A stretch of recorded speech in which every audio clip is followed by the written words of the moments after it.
Hey friends, welcome to Chi Alpha Small Group. I hope you had a great week. We're going to jump right in with our starter question.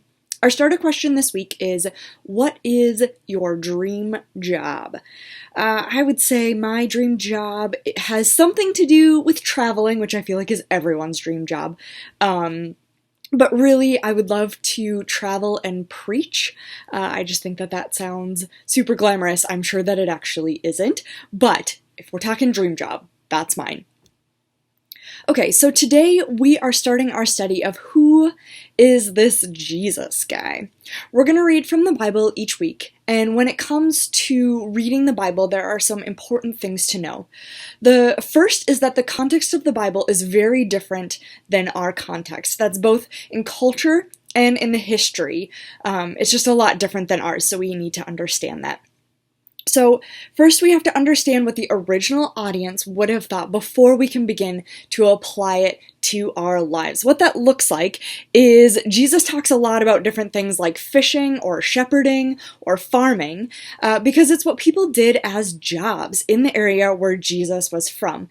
But most of us don't have those as common practices.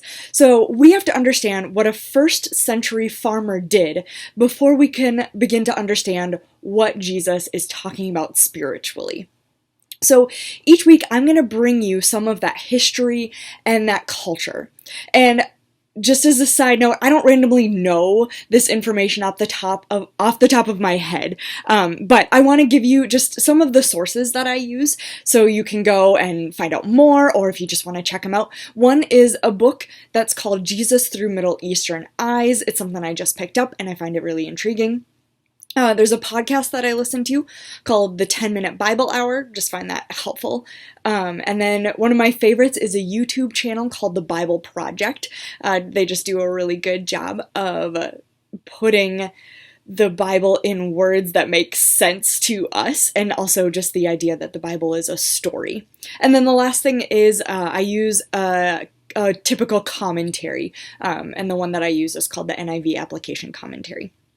And then I do use random internet searches as well, but with that, I'm sure you guys know, you don't just take everything that you find for research. So I try to be really selective when I'm using the internet for the stuff that I find. So to jump in, the story that we're going to read today comes from Luke 5, and it is the context that we're going to be looking at. The idea is, thus far, Jesus has just started what we call his public ministry, which means that he had just started teaching in the synagogues, which is like our churches today.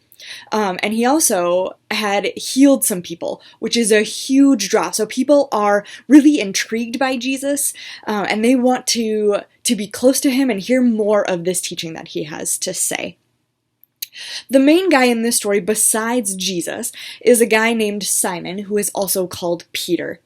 And right before this story, Jesus goes to Simon's house and heals Simon's mother-in-law. So Simon, Peter, and Jesus have some interaction before the story that we're going to read, and I think that's really important to just kind of know that this isn't the first time Simon and Jesus are going to talk.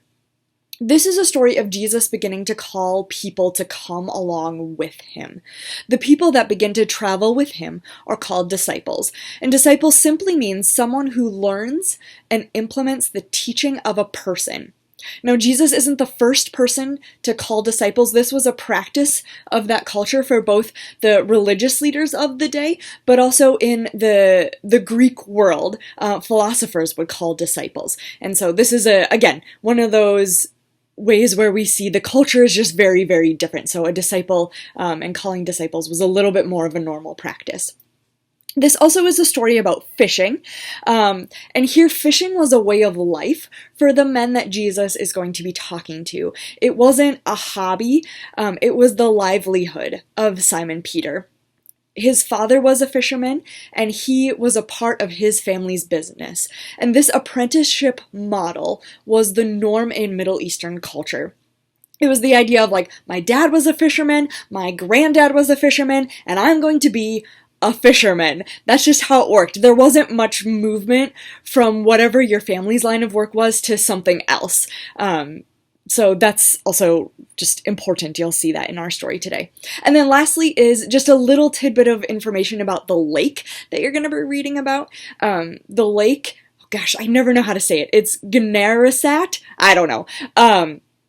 But anyway, the best fishing in this lake was done at night, and then especially when using a net, because the fish would eat at night and near the shallow springs of fresh water, and it being dark made it so that the fish couldn't see the net as well.